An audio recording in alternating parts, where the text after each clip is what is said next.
मुझे लगता था कि इधर से कोई भी खींचेगा और उसके तहखाने में ले जा करके जो हथियार पड़ा उससे काट देगा। जब एक कम्युनिटी को ऑप्रेस किया जाता है तो ऐसी भी स्थितियां थी जहाँ हजारों लोग थे सामने और मैं अकेला ही था। बचपन में कैसी जिंदगी थी बचपन में मैंने बहुत भेड़ें चराई, 200 भेड़ें, तो मैं बिल्कुल बाय ग्रेस पास होता रहा। कि जब आपने फेस किया डिस्क्रिमिनेशन और कास्टिज्म, उसमें से एक ने मुझे बहुत मारा इसी जंगल में। डर का माहौल बनने लग गया है।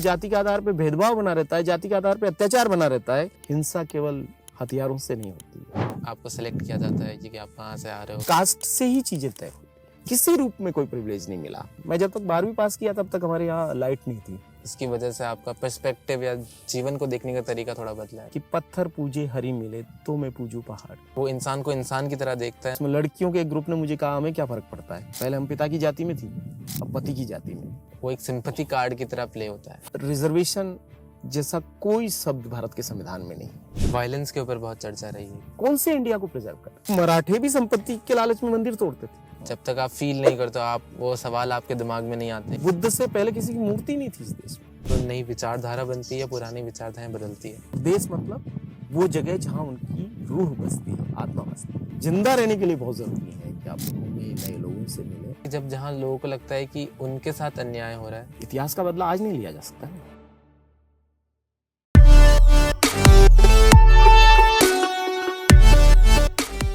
तो बस शुरुआत तो ऐसी करनी चाहिए कि आज हम आपके गांव हैं, मेरे ननियाल सीडियास में।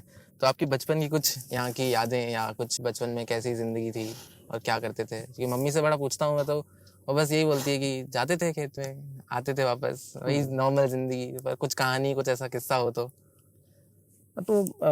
बचपन तो जैसा गांव में होता है सबका वैसा ही बचपन है। लेकिन क्योंकि मैं जब पढ़ने जाना शुरू हुआ तो कहते हैं कि पहले दिन तो मुझे बहुत मुश्किल से ले जाया गया। मतलब चारों तरफ से पकड़ के जैसे उठा के ले जाते हैं वैसे।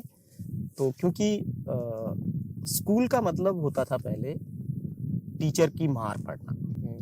तो ये जो जॉय ऑफ रीडिंग है ना, मतलब कि बहुत आनंदपूर्ण पढ़ना, ये कंसेप्ट नहीं था उस वक्त में। तो क्योंकि देखते थे कि टीचर आ रहा है, वो पीट रहा है, मुर्गा बना रहा है, ये सब चीजें। तो वो पहली बार तो ऐसा था। लेकिन मैंने चौथी क्लास में प्रॉपर पढ़ना सीख लिया। अभी तो मैं देखता हूँ कई बार बच्चों को तो 8वीं क्लास तक भी नहीं पढ़ पाते हैं। लेकिन मैंने जब पहली बार ठीक से पढ़ना सीखा तो उस समय गांव की स्कूल, जो गांव में स्कूल थी, वहाँ लाइब्रेरी होती थी एक छोटे से ट्रंक में, और उसमें करीब 200 किताबें थी छोटी छोटी सी। तो मैं पहली किताब मैंने चौथी क्लास में उस ट्रंक में से जो पढ़ी वो किताब थी काजीरंगा में आखिरी दाव। तो जो काजीरंगा सेंचुरी है असम में, उसमें जो गेंडे हैं उनके हंटिंग की वो कहानी थी। और वो कहानी इतना इंटरेस्टिंग थी कि मुझे पहली बार पता चला कि किताबें पढ़ना जो है वो बहुत मजेदार है। और इसका एक कारण ये भी हो सकता है क्योंकि बचपन में 200 भेड़ें थी, बकरियां थी, और स्कूल से लौटते ही होमवर्क के लिए तो कोई होमवर्क देता भी नहीं था, होमवर्क के लिए कोई कंसेप्ट नहीं था। तो होमवर्क क्या था? घर का काम था। और घर का काम क्या था? बैलों को ले जाओ चराओ, गायों को ये करो, भेड़ों को कुछ करो। तो मैं भेड़ चराने के लिए, तो मुझे याद है कि मैं शायद 3री क्लास से 8वीं क्लास तक के उन सालों में मैं स्कूल से लौटता था और भेड़ चराने जाता। तो मैं बचपन में मैंने बहुत भेड़ें चराई, 200 भेड़ें, बकरियां।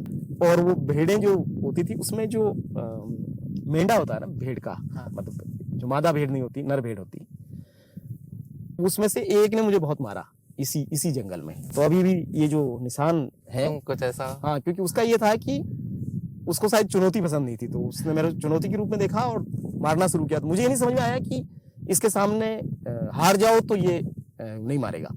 मैं वापस उठने की कोशिश करता, देन फिर वो पीछे जाकर के फिर मारता। तो पर वो बचपन में भेड़ चराने से ये समझ में आया कि आपको और चरवाहों के साथ भी एक सामंजस्य बिठाना पड़ता है। क्योंकि कोई और दूसरों की भेड़ें आ रही है, दूसरों की बकरियां हैं, गायें चल रही है, तो गाय के चरवाह हो, भेड़ के चरवाह हो, बकरी वाले हो, तो उनका एक गुट बनता था। फिर हम कुछ खेलने लग जाते थे। बचपन उतना जिम्मेदारी का भाव नहीं होता ना। और फिर भेड़ें घुस गई किसी के अंदर, फिर वो एक लड़ाई हो रही है, कोई गाली दे रहा है, कुछ कर रहा है, तो ये सब भी चलता था। लेकिन उस दरमियान जब भेड़े चराना या घर का काम करना मेरे लिए बहुत मुश्किल लगता था मुझे, और किताबें पढ़ना बहुत ही मज़ेदार। तो मैं अक्सर किताब लेकर के और ऐसे पेड़ों के पीछे पीछे चलता था। और एक बार मैं घर से खेत पर किताब को ऐसे पढ़ते हुए आ रहा और पाँव में सांप होके गुजर गया। तो पर मैं बहुत इतना तल्लीन रहता हूँ, और वो तब की जो मेरी आदत बनी, मैंने 5वीं क्लास में वो 200 किताबें पढ़ ली अपनी उसकी।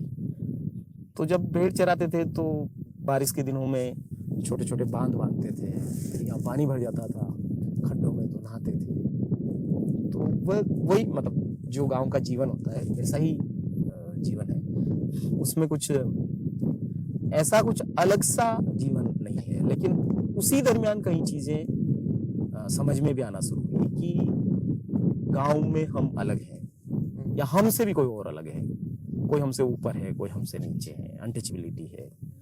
तो ये तीसरी चौथी क्लास से समझ में आने शुरू हुआ। तो यही एक सवाल भी था कि वो पहला इंसिडेंट अगर आपको याद हो कि जब आपने फेस किया डिस्क्रिमिनेशन और कास्टिज्म, कि जब, क्योंकि बचपन में इतना हमें तो बचा के रखते हैं माँ बाप या हर लोग कि ऐसा नहीं, कुछ भी नहीं, ज़्यादा बताते नहीं है। जब तक आप फील नहीं करते, आप वो सवाल आपके दिमाग में नहीं आते हैं कि जब आपने महसूस किया हो कि यार ऐसा क्यों हुआ मेरे साथ, या मैंने तो मुझे थोड़ा अलग क्यों रखा गया। तो मुझे लगता है ये फ़र्क थोड़ा सा है शहर और गांव का, क्योंकि शहर में आपके पास एक प्रिविलेज होता है कि आप बचा के रख सकते हैं, आप उतनी कड़वी चीज़ों से बच्चों को, क्योंकि उस उम्र में ये चीज़ें फेस करना मतलब एक ट्रॉमा आता है ज़िंदगी में। और अब माँ बाप उसके प्रति अवेयर भी हैं, लेकिन गांव में वो नहीं है ना। जैसे गांव में प्राइवेसी का कोई कंसेप्ट नहीं, यहाँ अलग से कोई कमरा नहीं है ना। जब मेरा बचपन था तब तो ये था कि जो घर था उसमें एक पोल थी और एक छोटा सा घर था। तो वो जो छोटा घर था उसमें एक वो था धान रखने का, कोठा जिसे कहते थे, वहीं एक चूल्हा था, और उसी में एक खाट थी, उसी में बिस्तर थे, सब कुछ उसमें था। और जो पोल थी उसमें भेड़ें भी रहती थी, रम भी रहते थे। और मैं जब तक 12वीं पास किया तब तक हमारे यहाँ लाइट नहीं थी, तो केवल, और लालटेन भी नहीं थी, तो जो चिमनी होती थी उसी के उजाले में पढ़ना पड़ता था। तो यहाँ आपको चाह करके भी कोई अलग नहीं रख सकता है। तो जो जिंदगी की कड़वी सच्चाई है उससे मुलाकात हो जाती। तो जैसे मैं जब दूसरी तीसरी में ही था, उसी के बीच की बात है, मेरी दादी जो थी उसने मुझे एक बार कुछ बच्चों के साथ खेलना से मना किया, जो हमारे यहाँ बागरिया समाज के बच्चे, जो नोमैडिक कम्युनिटी है। उनका कि इनके साथ नहीं खेलना, क्योंकि इनकी सांस अपनी सांस में मिल जाती है। मुझे समझ में नहीं आया कि सांस में सांस कैसे मिल जाती है, क्यों नहीं खेलना। लेकिन बहुत बाद में पता चला कि ये प्रदूषण का जो विचार है, प्योरिटी का, कि आपको कोई हवा से भी इनप्योर कर सकता है, वो वहां से आता है कि भाई इनकी हवा हम तक नहीं आनी चाहिए। तो ये था जहां मुझे ये बताया जा रहा था कि हम किसी से ऊंचे हैं और हमें इनको टच नहीं करना है। लेकिन सेम उन्हीं दिनों में मेरा जो एक जाट दोस्त था, वो नहीं रहा, सत्यनारायण, उसके घर पे, उससे मेरी बहुत अच्छी दोस्ती थी, वो गांव में रहता था। उसको भी पढ़ने का आदत था और मेरे को भी पढ़ने का, तो हम किताबें एक्सचेंज करते थे और मिलते थे। तो मैं उसके घर जाता था, तो घर पे खाट पे बैठे हुए थे हम, और आमतौर पे बैठते थे, कभी ऐसा नहीं हुआ। लेकिन एक दिन ऐसा हुआ कि अचानक उसके पिताजी आए दौड़ते हुए, और हमको दोनों को खाट से उठाया। खाट से उठा करके खाट उन्होंने एक तरफ रखा और हमको बाहर भगाया। और बाद में मुझे पता चला कि उनके रिश्तेदार उसी दिन आ गए थे अचानक। और अगर वो इसलिए हमको भगाया कि अगर उनके रिश्तेदारों को पता चलता है कि ये एक ऐसी कम्युनिटी का आदमी, लड़का बैठा हुआ है जो हमसे एक सो कॉल्ड लोअर है, तो उनकी प्रतिष्ठा पर असर आ सकता है। तो मेरा दोनों तरह का अनुभव है, जहाँ छुआछूत करने का, क्योंकि हमारा फैमिली जिनके साथ कर रहा था, जिनमें हम अपने आप को ऊंचा समझते थे, और दूसरी तरफ हमको कोई नीचा समझ रहा है, तो हमारे साथ होने का। फिर ये बढ़ता गया, क्योंकि फिर गांव का जो जीवन है उसमें सार्वजनिक उत्सव होते हैं ना, मान लिया तेजा जी की प्रसादी हो रही है, कुछ और हो रहा है, तो उसमें अलग से आपको रखेंगे। फिर शादी ब्याह में वो बिनोले खाने के लिए जाते थे तो वो कहाँ बिठाते हैं, जीमने जाते हैं तो आपका नंबर सबसे बाद में लगता है, या वहाँ बिठाते हैं जहाँ उनकी भेड़ बकरी या भैंस गोबर करती है, उस जगह में बैठने के लिए कुछ नहीं देते हैं। फिर वो कहानियाँ भी सुनते थे जहाँ होटलों पे चाय के कप खुद धोते थे लोग। और फिर मैं वो संघर्ष की बातें भी सुनता था जो पिताजी और उनके भाइयों और वो सब लोग जो हमारे पहले की पीढ़ी के लोग कर रहे थे, जहाँ उनके साथ ये सब चीज़ें हो रही थी।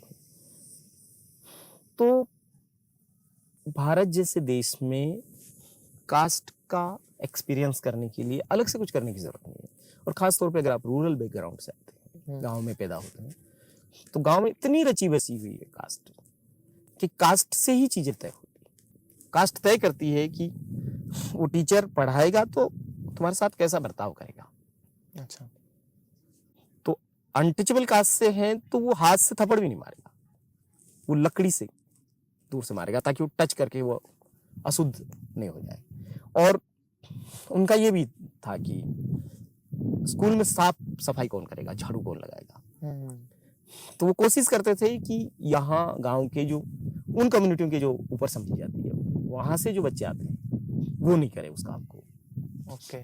ठाकुर का बच्चा नहीं करे, पंडित तो हमारे गांव में थे नहीं, लेकिन जाटों के, गुजरों के, मालियों के वो बच्चे नहीं करे, ये काम भीलों के बच्चे करे, मेघवालों के बच्चे करे।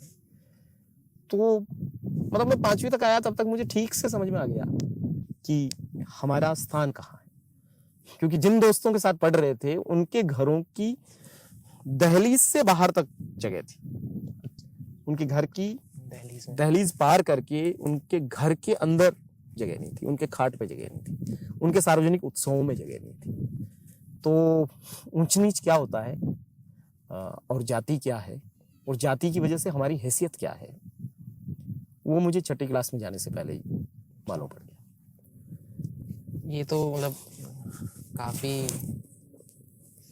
अलग बात है, तो पहली बात है कि मतलब अब मैंने भी सुना ही हमेशा, कभी ना ज़्यादा कभी इतना फील नहीं किया इस चीज़ को। वो कभी कभी कुछ कुछ चीज़ों जैसे कहीं खेलने चले गए स्पोर्ट्स वगैरह, तो वहाँ पे अकॉर्डिंगली कि आपको सेलेक्ट किया जाता है कि आप कहाँ से आ रहे हो, क्या क्या बैकग्राउंड है। और पहले नहीं पहला था कि यार परफॉर्मेंस गलत हो गई अगली बार, और तो 5 साल तक लगातार होने लगा। तो फिर थोड़ा समझ आने लगा कि कोच ने खुद सामने से कह दिया कि इसकी वजह से हो रहा है या उस वजह से हो रहा है, तो वो भी अलग अलग तरीक़ों से आपके पास आता रहता है।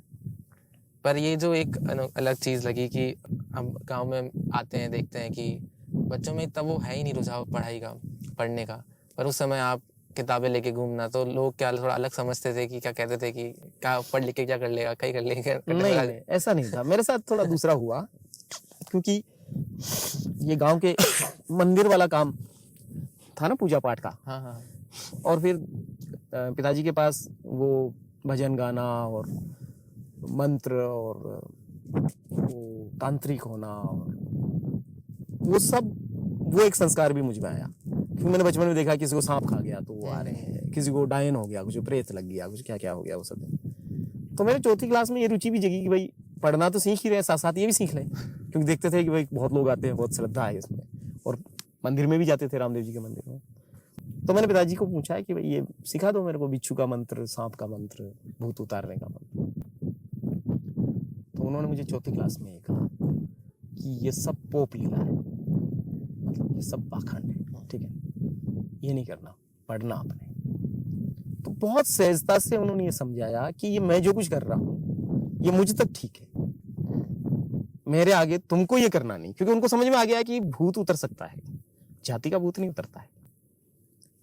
वो एक मंदिर की पूजा करते थे जीवन भर, अभी 87 हो गए, जीवन भर वो एकदम पवित्र व्यक्ति रहे। जब उन्होंने कहीं नॉनवेज नहीं खाया, कहीं पे उन्होंने अल्कोहल नहीं पिया, सिगरेट नहीं पिया, बीड़ी नहीं पिया, मतलब जो जिनको कहते हैं ना कि भाई एक व्यक्ति का जिन कारणों से नीचे मानते हैं, वो कोई चीज नहीं की, बावजूद इसको ऊंचे नहीं गए ना, वो वहीं रह जाते। मंदिर के पुजारी थे, लेकिन वो पुजारी कहाँ के थे, अपने कम्युनिटी में, अपने गांव में, अपनी मोहल्ले में। बाकी मंदिर में तो जैसे इस गांव का जो मंदिर है, मुख्य मंदिर, बचपन में जब उसमें जाने की इच्छा थी तब जाने नहीं देते थे, और अब जाने देते हैं तो मेरी जाने की इच्छा खत्म हो गई। तो इस गांव के 90% घरों की दहलीज मैंने नहीं लांगी, इस गांव के मुख्य मंदिर में हम नहीं गए, जबकि यूं मानो तो ये सारी चीजें। लेकिन उन्होंने ये सब नहीं सिखाया, लेकिन मैंने क्या सीखा उसमें, जैसे मैंने पंचांग देखना सीख लिया बहुत बचपन से। तो कई सारे लोग मुहूर्त निकलवाने आते थे, तो अभी अभी उस समय के जो मेरे से मुहूर्त निकालवाते थे या मेरे से वो दिनमान पूछते थे, वो लोग अब भी मुझे पंडित या भगत और ये शब्द से वो पुकारते हैं। अभी उनको मालूम नहीं कि एक जर्नी कहीं और हो जाके कहीं और पहुंच गई है, बट फिर भी, लेकिन उसका एक अच्छा असर भी हुआ, क्योंकि घर में एक वातावरण कबीर की भजनों का रहा या रामदेव पीर वाला रहा, तो उससे ये समझ में आया कि हमारी एक साझा संस्कृति है जिसमें सभी तरह के लोगों के लिए जगह है। तो वो बचपन में वो संस्कार भी मिला। तो मेरे पढ़ने लिखने को किसी ने डिस्करेज नहीं किया, या उसको कह करके किसी ने नहीं कहा कि तुमको क्या बनना है, कि तुम कलेक्टर बन जाओगे, वो मैंने सुना ही नहीं। यहाँ तक कि मैं 6ठी क्लास में जब गया तो मेरे जो यहाँ गांव में फिर 5वीं क्लास तक के जो टीचर थे, उनसे जाकर के मैं ऐसे बातचीत करता था इंटरव्यू की शक्ल में, और वो टीचर्स फिर बाद में बहुत रेस्पेक्ट करने लगे। बाद में तो मेरे जो 5वीं से लगा करके 8वीं तक के जो टीचर थे या 10वीं तक के टीचर थे, वो जी लगा के बात करना शुरू कर दिया। और मैं जब बाद में आगे पढ़ने गया तो हॉस्टल के वार्डन वगैरह सबके साथ बहुत रेस्पेक्ट वाला वो हो गया, क्योंकि ये इसलिए हुआ है क्योंकि मेरा पढ़ना लिखना। और मैं एक दिन में एक किताब पढ़ लेता था, आमतौर पे 300 से 350 पेज पर डे। ये पाठ्यक्रम के अलावा था, बाकी पाठ्यक्रम में मेरी कोई रुचि नहीं रही, तो मैं बिल्कुल बाय ग्रेस पास होता रहा। पर मेरी बाकी किताबों में बहुत रुचि थी, और कई तरह की चीजों में, पोइट्री में, फिक्शन में, नॉन फिक्शन में, अगाथा क्रिस्टी से लगा करके ये सब जो हॉरर, मर्डर मिस्ट्री और ये सब चीजों में। तो पढ़ना लिखना ही अच्छा काम आया, और उसमें उसकी वजह से मुझे लगता है कि बाकी लोगों में क्या रेस्पेक्ट मिला या नहीं मिला, लेकिन अपनी सोसाइटी में, अपने लोगों में, तो उसकी वजह से रेस्पेक्ट ही मिला। और घर में भी उसकी वजह से कभी भी नहीं कहा गया कि क्यों पढ़ रहे हो यार। मैंने किताब हाथ में ले रखी तो वो फिर घर का काम के लिए छोड़ देते हैं। लेकिन ऐसा भी नहीं कि घर के काम को की चोरी की वजह से मैं ये करता था। मुझे बहुत और रुचि थी, जैसे कपास बोते थे तो उस खेत को खोदने की बहुत रुचि थी, तो मैं खेत खोदता था। सुबह सुबह तोते उड़ाने वाला गुलेल लेकर के, उस काम में बहुत रुचि थी। तो कई रुचियां रही, कुछ चीजें नहीं कर पाया, जैसे मैं कुएं में उतर करके ये सब नहीं किया मैंने, या मैंने चड़स चलाना नहीं सीखा, जो बड़े भाई साहब वो अच्छे से करते थे। हल चलाना नहीं सीखा, तो कुछ चीजों में तो मैं पीछे रह गया, लेकिन कुछ चीजें मैंने बहुत खुशी खुशी किया। आप एज अ जर्नलिस्ट, एक्टिविस्ट और एक राइटर से पहले एक रीडर है, मतलब तो किताबों के साथ आपका संबंध काफ़ी ज़्यादा अच्छा रहा है। आपने बताया अभी जैसे कि उसकी वजह से आप एक सोसाइटी के अंदर आपको इज्जत या फिर एक नॉलेज की तरह से, नॉलेजेबल इंसान की तरह से देखा गया कि इसे कुछ आता है, पता है। और वो अलग अलग भिन्न अलग अलग तरह की किताबें पढ़ने से वो एक अलग अलग एक्सपीरियंसेस आते हैं। इंसान दो चीज़ों से सीखता है, या तो एक एक्सपीरियंसेस सीखता है जो कि आप अपनी ज़िंदगी से आप जीते जीते आप सीखें, या फिर दूसरों की एक्सपीरियंसेस से पढ़ के कुछ थोड़ा थोड़ा उसमें से ला के सीखें। तो ऐसी कोई 3-4 किताबें जो आपको बहुत डीपली अफेक्ट करी है कि इसकी वजह से आपका पर्सपेक्टिव या जीवन को देखने का तरीका थोड़ा बदला है, तो अगर बता सकें। वो मुझे लगता है कि अलग अलग दौर में अलग अलग तरह की किताबों ने मुझे प्रभावित किया, क्योंकि शुरुआत में तो मैंने जैसा कहा है कि मैंने काजीरंगा में आखिरी दाव जो पहली किताब पढ़ी, उससे मुझे किताबें पढ़ने का इंटरेस्ट जगा।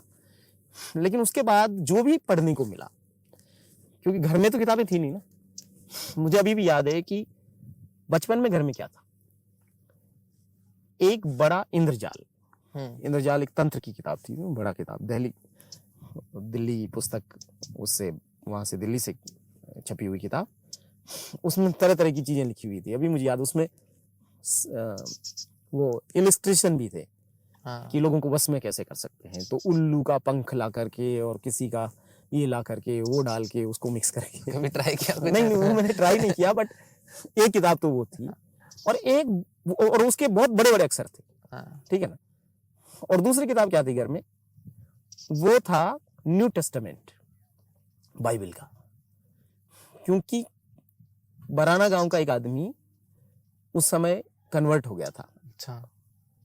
तो वो कभी आया होगा पिताजी के पास हाँ, और उसने उनको न्यू टेस्टामेंट दिया, पर वो उस समय इतना छोटा छोटा अक्षर पढ़ना और उसमें कोई रुचि नहीं नहीं थी। जगी कि भाई ये क्या किताब, लेकिन 2 किताबें ही थी, तो किताबें घर में नहीं थी, तो किताबों की भूख बहुत थी और किताबें अवेलेबल नहीं थी, तो जो भी मिलता था उसको पढ़ना है।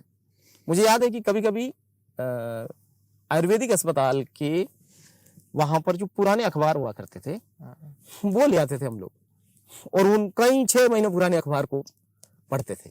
हालांकि अखबारों में पहले बहुत सारी अंदर बहुत लिटरेचर और बहुत अच्छे आर्टिकल्स वगैरह आते थे, तो ये पढ़ते रहे। फिर मुझे लगता है कि और जो थोड़ा डीपली जिस चीज ने अफेक्ट किया वो था आरएसएस का लिटरेचर और उनका जो पांचजन्य एक आरएसएस का जो माउथफेस है हिंदी में, क्योंकि उस 7वीं क्लास में वो मिलने लग गया मन हर हफ्ते, तो उससे एक अलग आइडियोलॉजी बनने लगी। और वहां में फिर स्वामी दयानंद सरस्वती को पढ़ा और ये सब जिनको वो आइडियल बताते थे वो सब, तो कई सालों तक केवल उस तरह का लिटरेचर फिर पढ़ने को मिला। लेकिन जब मैं वहां से बाहर निकला तब मैंने जो साहित्य पढ़ा, मैं सोचता हूं कि एक्चुअल अगर किसी ने मुझे प्रभावित किया या किसी चीज ने मुझे लिबरेट किया साहित्य के नजरिए से, तो वो था डॉक्टर बाबा साहब अम्बेडकर का साहित्य। क्योंकि उससे पहले मुझे लगता था कि ये सब जो चीजें हो रही है ये सब मेरे साथ होती, जैसे अनटचेबिलिटी है, हाँ, तो ये मेरा पर्सनल एक्सपीरियंस है, या मेरे साथ किसी ने किया तो मुझे इससे बदला लेना है। लेकिन उनसे पढ़ने के बाद समझ में आया कि नहीं, ये इस देश का या इस धर्म का एक सिस्टम है, और ये सिस्टमेटिक डिस्क्रिमिनेशन, एक ढांचा ऐसा बना दिया गया है कि आप कितने प्रतिभाशाली हैं, कितना पढ़ने लिखने वाले हैं, समझने वाले हैं, सोचने वाले हैं, लेकिन क्योंकि आप पर्टिकुलर एक सामाजिक पृष्ठभूमि से आते हैं तो फिर आपकी एक जगह तय है, उससे आगे के लिए आपके लिए कोई जगह नहीं है। और एक महामूर्ख आदमी भी कहीं दूसरी एक प्रिविलेज उससे आता है जो क्या कहेंगे उसको, सम्मानित सामाजिक पृष्ठभूमि से आता है, तो उसके लिए खूब जगह है। तो बाबा साहब को पढ़ना मेरे लिए बहुत महत्वपूर्ण रहा। उनके जरिए फिर मैंने कबीर को समझा, कबीर को जानते थे, कबीर के दोहे भी सुनते थे, कबीर के भजन तो बहुत ही सुनते थे, लेकिन कबीर कोई क्रांतिकारी व्यक्ति है वो बाद में समझ में आया। पहले तो कबीर दास समझते थे, ठीक है, बाद में समझ में आया कि वो दास वास कुछ नहीं है, दास में स्लेव नहीं है, वो तो स्वामी से स्वामी है, ठीक है। तो क्रांतिकारी कबीर को समझा मैंने बाबा साहब अम्बेडकर से। उनके जरिए मैंने ज्योतिराव फूले को, सावित्रीबाई फूले को समझा। उनके जरिए पेरियार तक गए, नारायणा गुरु तक गए, चोखा मेला तक गए, संत तुकाराम तक गए और अंततः बुद्ध तक गए। तो ये सारा जो चेंज आया, एक्चुअली मैं कहूँ तो असली चेंज जो है वो डॉक्टर अम्बेडकर का साहित्य से आया। सच मायने में मुझे अगर किसी किताबों ने लिबरेट किया तो वो जो हम सुनते हैं ना कि सा विद्या या विमुक्त, विद्या क्या है, जो विमुक्त कर देती है, जो लिबरेट कर देती है। पहले जो कुछ पढ़ा वो आनंद के लिए था, फिर बीच में जो पढ़ा वो एक अलग किस्म की आइडियोलॉजी का प्रोपेगेंडा लिटरेचर था। लेकिन डॉक्टर अंबेडकर को पढ़ने का मतलब मुझे समझ में आया कि बराबरी क्या है, जस्टिस क्या है, फ्रेटर्निटी क्या होती है, या जिसको हम आज़ादी कहते हैं वो क्या है, ये एक ह्यूमैनिटी क्या होती है, एक मोरलिटी क्या होती है, और कैसे हम हर इंसान को बहुत इज्जत दें, बहुत सम्मान दें, और हम अपने सेल्फ रेस्पेक्ट के लिए कैसे लड़ सकें। उसने पूरा दृष्टि को बदला। अगर मैं डॉक्टर अम्बेडकर को नहीं पढ़ता तो हो सकता है कि मैं किताबें तो पढ़ी था ही, उसमें तो कोई फर्क नहीं पड़ता, लेकिन उसने मेरी जिंदगी की धारा को बदला कि जो कुछ मैं अभी कर रहा हूँ या जो कुछ मैं अभी सोच रहा हूँ ये केवल मेरे तक सीमित है। मैं, हो सकता है कि मैं अपने परिवार को बहुत अच्छा बनाऊं, बहुत अच्छा घर बनाऊं, बहुत सारा वेल्थ बनाऊं, अच्छी गाड़ी, ये वो सब चीज़, लेकिन मेरे इर्द गिर्द के लोग कैसे, क्या उनकी जिंदगी बदलती? क्योंकि मैं तो जब जैसे जैसे ऊपर उठ रहा था तो मेरा रेस्पेक्ट तो बनने लगा। वही लोग जो अपने घर में नहीं आने देते वो घर में आने दे रहे थे, बराबरी का व्यवहार भी कर रहे थे, मेरे यहाँ भी आने लगे, मैं भी उनके यहाँ आने लगा। लेकिन मैं सेम टाइम देख रहा था कि क्या मेरे जैसे अन्य लोग जो मेरे समुदाय से आते हैं उनके साथ उनका व्यवहार कैसा। लेकिन मुझे समझ में आया कि नहीं, उनके प्रति तो वो अमानवीय व्यवहार है। तो मैंने समझा कि अच्छा इनके सिस्टम में गड़बड़ है, ये जो सोच है इनका वो इंसानों को इंसान देखने का सोच ही नहीं, और वो नहीं है तो फिर इनको भी बदलना है। और इधर भी जो दिमाग में बैठ गया है कि हम तो गुलाम हैं, उसको भी बदलना है। तो इस तरीके से साहित्य ने प्रभावित किया। काफी ही अच्छी तरीके से वो, एक कहते हैं कि one book can change your whole life, एक किताब लगती है जो आपकी पूरी ज़िंदगी बदल सकती है। आप कितनी सारी किताबें पढ़ते आए हैं पर वो एक चीज़ की वजह से वो सारी चीज़ें आपकी दिशा और हर चीज़ को एक नया मोड़ दे सकती है। और बचपन में शायद आपकी वजह से या भैया वगैरह सब लोग कबीर वगैरह का बहुत सुनते, तो मैंने भी वो जिस उम्र में थोड़े गाने वाने चलते थे पर घर में सिर्फ प्रहलाद जी टिपाणे इनके सब सारे कबीर भजन चल रहे हैं, सब उसी में ही रुचि में है, सब उसमें ही करे। तो उसकी वजह से जब मैं वो एक इंटरनली आपको सब कॉन्शियसली चेंज आता है कि थोड़ा कुछ या तो पेशेंस या किसी और चीज़ को लेके समझ दुनिया को लेके। तो कबीर की जो आपको ये समझ आया कि वो एक क्रांतिकारी है, एक ना कि सिर्फ एक राइटर, एक पोएट और एक सिर्फ मियर जस्ट की अपनी बातें कहने वाला, बट एक ऐसा है जो एक दुनिया को इक्वलिटी पे देखता है कि सारे जो भी समाज है या जो भी चीज़ें हैं सब वो इंसान को इंसान की तरह देखता है, ना कि एक ओहदे की तरह, स्टेटस की तरह। तो उसका कैसा एक जर्नी थी? मुझे लगता है कि कबीर को सुनते तो पहले ही थे। हाँ। और ये बहुत आम बात था। कबीर के दोहे भी बहुत सारे मुझे याद थे। लेकिन जब ये समझ में आया कि अंततः कबीर कह क्या रहे हैं, तो जब वो ये कह रहे हैं लोगों से कि पत्थर पूजे हरि मिले तो मैं पूजू पहाड़, या वो ये कह रहे हैं कि वो जो सो ऊपर वाला कोई है वो सबकी सुनता है, चींटी चलती है उसके पैरों की आवाज़ भी, तो फिर तुमको मस्जिद के ऊपर चढ़ करके मुल्ले को भांग देने की क्या ज़रूरत है, या माथे को मुड़ाने से कुछ मुड़ा करके और किसी नदी में स्नान करने से मुक्ति मिलती हो। तो भेड़ें तो हर साल मुड़ाई जाती है और वो पानी में भी डुबाई जाती है, तो फिर वो सब स्वर्ग में ही जाती होगी। तो उससे एक साइंटिफिक टेम्परामेंट बना कि वैज्ञानिक सोच कैसे धीरे धीरे आती। या कबीर जब कहते हैं कि भाई तुम कत बामन हम कत सूद, मतलब क्या तुम कैसे ब्राह्मण हो और हम कैसे शूद्र हैं। तुम कोई मतलब जैसे हम पैदा हुए वैसे ही 9 महीने रह करके उसी तरीके से माँ की योनि से तुम भी पैदा हुए, हम भी पैदा हुए। तो तुम्हारे धमनियों में कोई दूध थोड़ी बहता है, तुम्हारे भी रक्त बहता है, हमारे भी रक्त बहता है। तो इतनी छोटी छोटी बातों को कबीर जिस तरीके से कहते हैं, कबीर कहते हैं कि मन न रंगाए रंगाए जोगी कपड़ा, ठीक है ना, कि ये जो जितने भी जोगी घूम रहे हैं, सन्यासी घूम रहे हैं, इन्होंने केवल कपड़ा रंगाया है, भगवा वस्त्र पहन करके चल रहे हैं, इनका मन तो रंगा ही, ठीक है। तो जैसे जैसे मैं कबीर को पढ़ते गया मुझे समझ में आया कि पाखंडों से कैसे हम दूर जा सकते हैं। एक्चुअली बहुत सारी चीज़ों से आप खुद से सीख करके बाहर होते हैं ना। तो जब मेरा बचपन ज्योतिष और इन सब में बीता, तो कई साल थे जब मेरा यकीन था कि ज्योतिष से तो मेरे हर हाथ की उंगली में कोई एक अंगूठी हुआ करती थी और मैं दिशाशूल दिखता था। मैं ये विचार करता था कि आज इस तरफ जाना चाहिए कि नहीं जाना चाहिए, जन्म कुंडली में क्या चल रहा है, दशा चल रही है, माँ दशा चल रही है, अंतरदशा चल रही है, प्रत्यंतर दशा चल रही है, ये सब चीज़ें। लेकिन जब ये सब बढ़ा,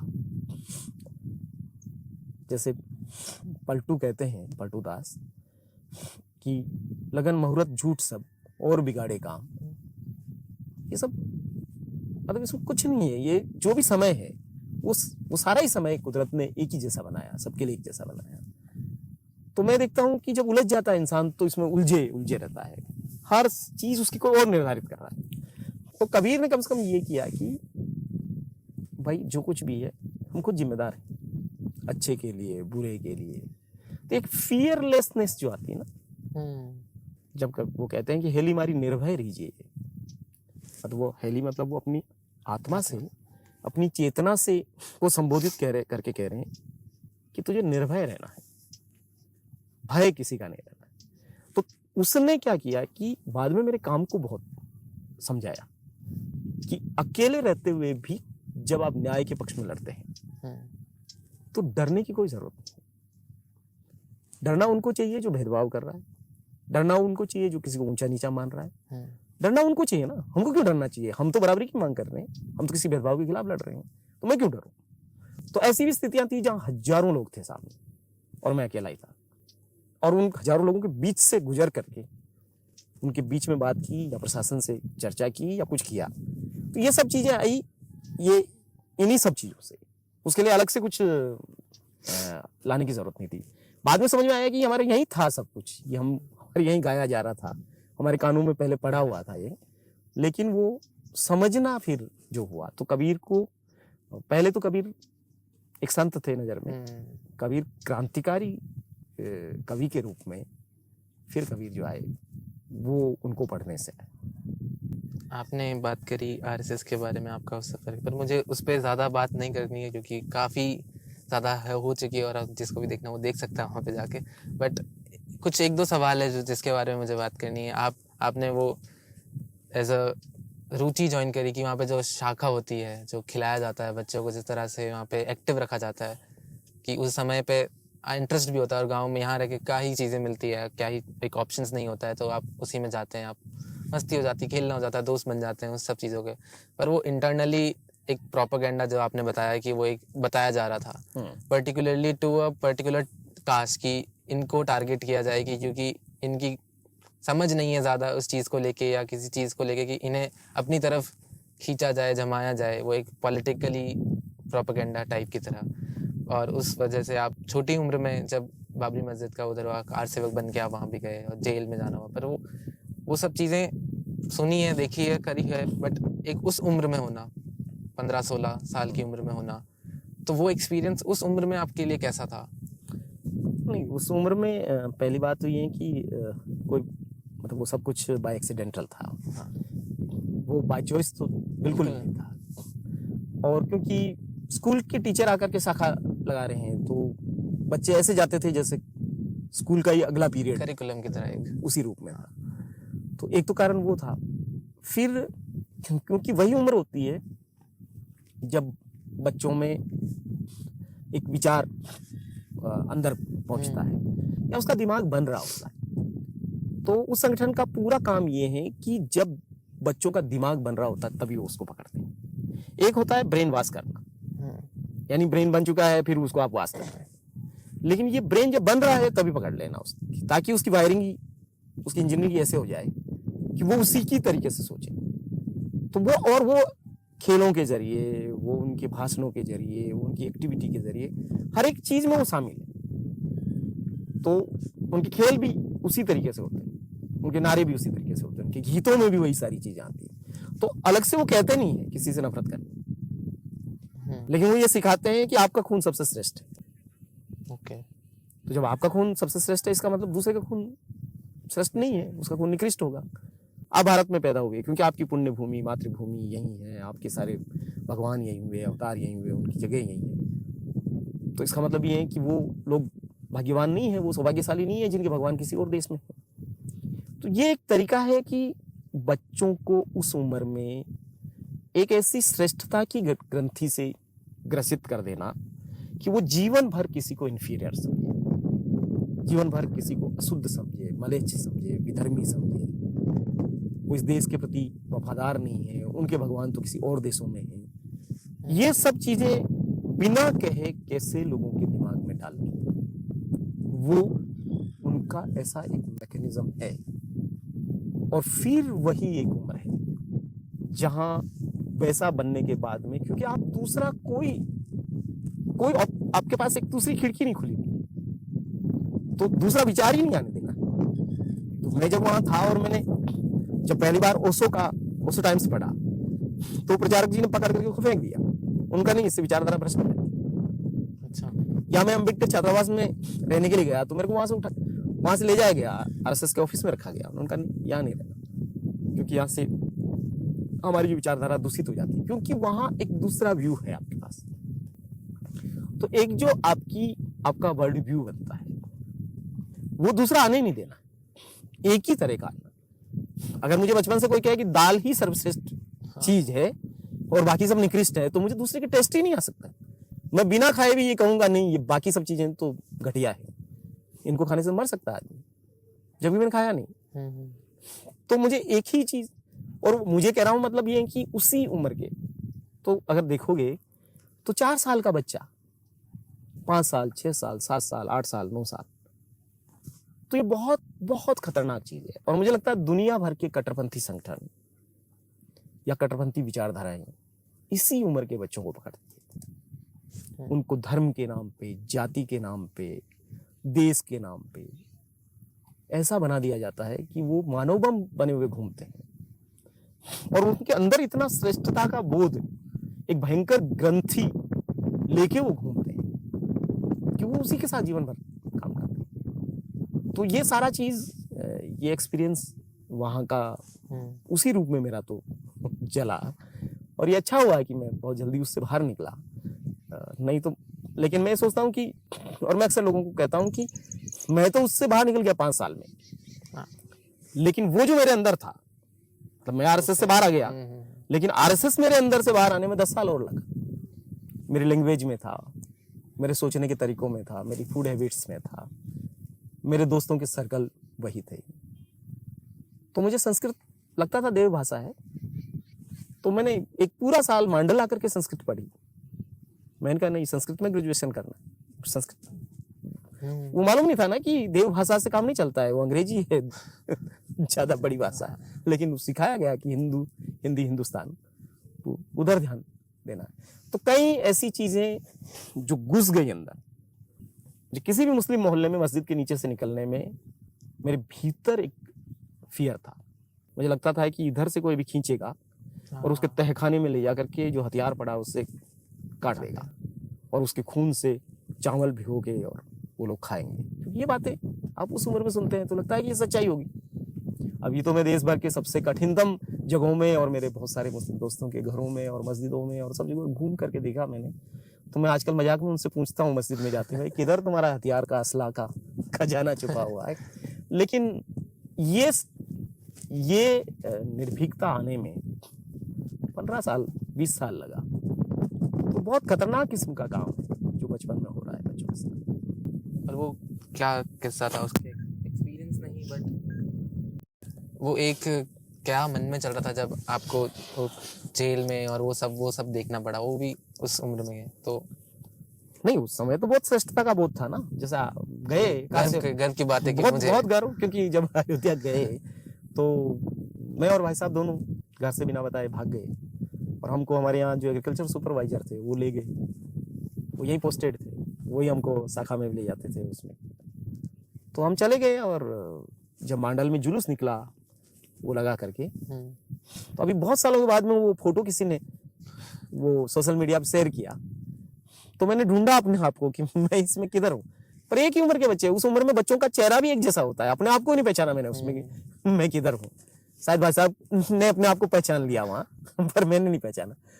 तो बहुत गर्व था, गले में माला लगा करके और वो जुलूस निकल रहा था। और मुझे याद है कि हम गाना गा रहे थे, राम जी के नाम पे जो मर जाएंगे दुनिया में नाम अमर कर जाएंगे। या फिर जेल में गए तो, या वहां से बाहर निकले तब भी ऐसा लगता था कि देश की दूसरी आजादी की लड़ाई लड़ रहे हैं। तो अपने आप को भगत सिंह से कम नहीं समझते थे उस समय, लगता था कि बहुत महान काम कर रहे हैं।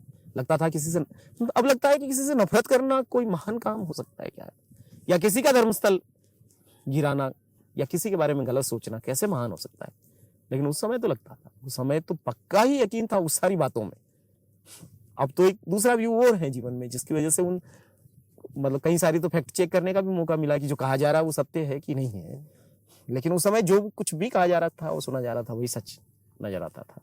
तो कई बार अभी मैं सोचता हूँ कि जो लोग उनके साथ फंसे हुए हैं या उनकी बातों में यकीन करते हैं या उनकी वजह से नफरती बन गए हैं, कट्टर हो गए हैं, वो इनोसेंट लोग हैं, वो बुरे लोग नहीं हैं, उनको एक दूसरा रास्ता नहीं है, एक ही रास्ता उन्होंने सीखा है, एक ही तरह के लोग उनको मिले हैं और फिर वो उसमें बढ़ते गए और कुछ और इंसान बन गए। वो इंसान बन सकते थे, वो कुछ और ही दिशा में आगे चले गए। तो अभी मेरी उनके प्रति करुणा है, मतलब पहले नफरत थी, बीच में बदला लेना चाहता था, सारी चीजें करना चाहता था।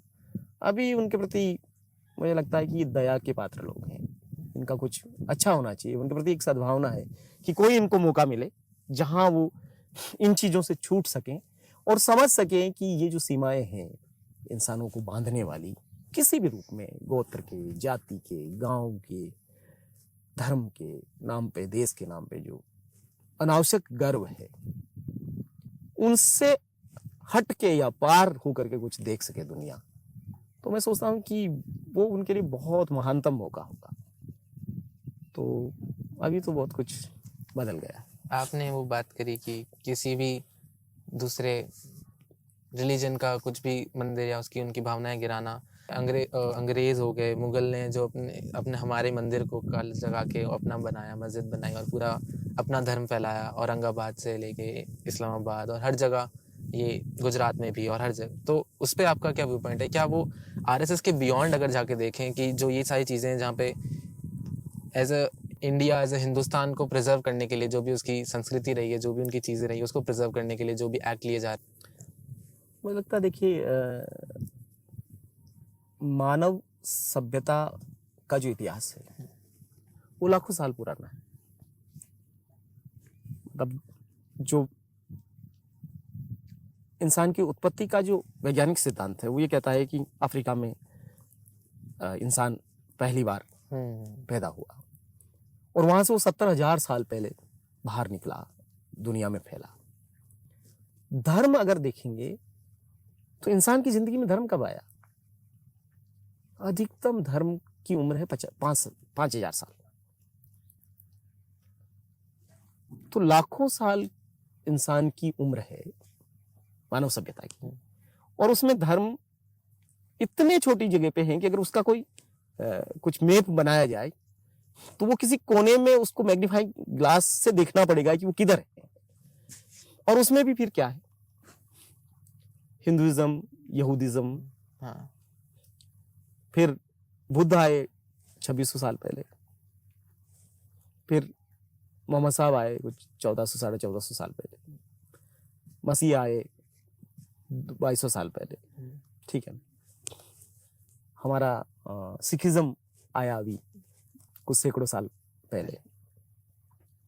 तो इंसान की जिंदगी में धर्म की भूमिका कितनी छोटी है, पहली बात तो मैं इससे चीजों को देखता हूं। दूसरा, ये विशुद्ध राजनीति है कि जो सत्ता में आता है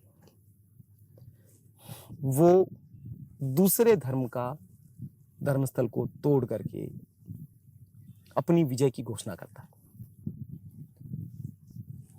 तो सबसे पहले मूर्ति किसकी बनी होगी इस देश में? बुद्ध की। बुद्ध से पहले किसी की मूर्ति नहीं थी इस देश में। ये जितने चित्र अभी आ रहे हैं ना, ये राजा रवि वर्मा ने बनाए, जो 100 साल भी नहीं हुआ। 100 साल पहले किसी देवी देवता का कोई फोटो नहीं था, उसके बारे में कुछ पता नहीं था। हमने अपने बचपन में देखा, मूर्तियां नहीं थी, एक पत्थर, उस पर माली पन्ना सिंदूर लगाकर वही देवता था। अब मंदिरों में, रामदेव जी के मंदिर में रामदेव जी के केवल पगले हुआ करते थे, अब रामदेव जी का घोड़ा आ गया, रामदेव जी आ गए, उसमें ये सारी चीजें आ गई। तो सबसे पहले बुद्ध की मूर्तियां बनी, बुद्ध विहार बनाए सम्राट अशोक ने हजारों की तादाद में। लेकिन जब हिंदुइज्म ने, पुष्यमित्र सुंग ने वापस एक तरीके से ब्राह्मणिज्म को स्थापित किया, तो उन्होंने सारे बुद्ध विहारों को गिराया या उनको शिव के मंदिरों में बदला, विष्णु के मंदिरों में बदल दिया। फिर उसके बाद में मुगल आए,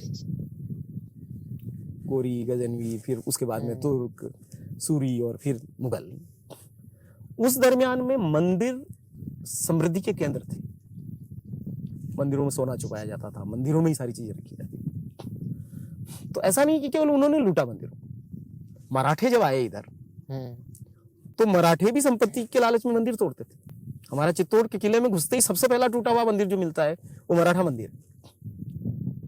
तो सत्ता में जो भी आता वो धर्म की ध्वजा को गिराता था ताकि वो अपनी विजय की घोषणा कर सके।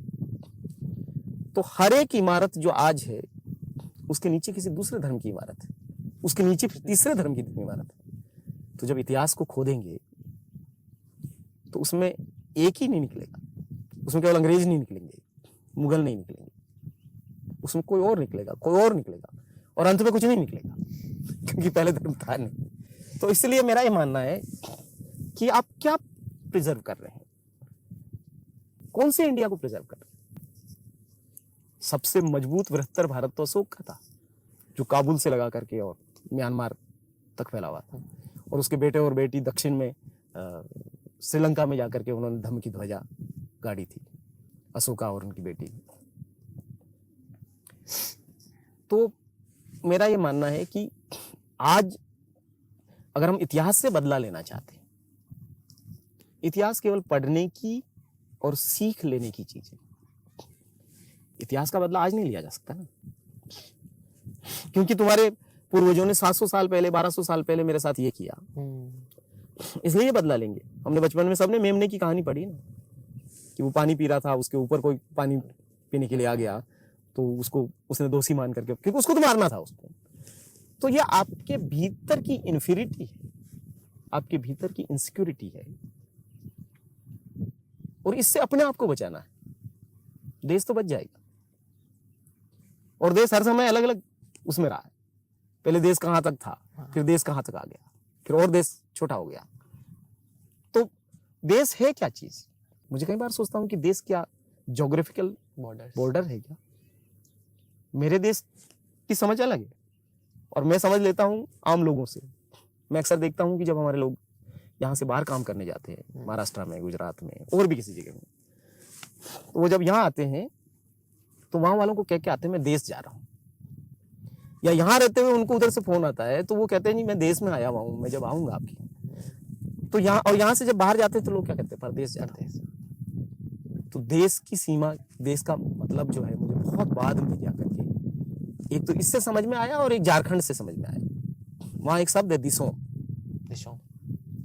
तो मैंने पूछा क्या शब्द है? संथाली में हो और मुंडा लैंग्वेज में वो इस्तेमाल होता है। दिसोम मतलब देश,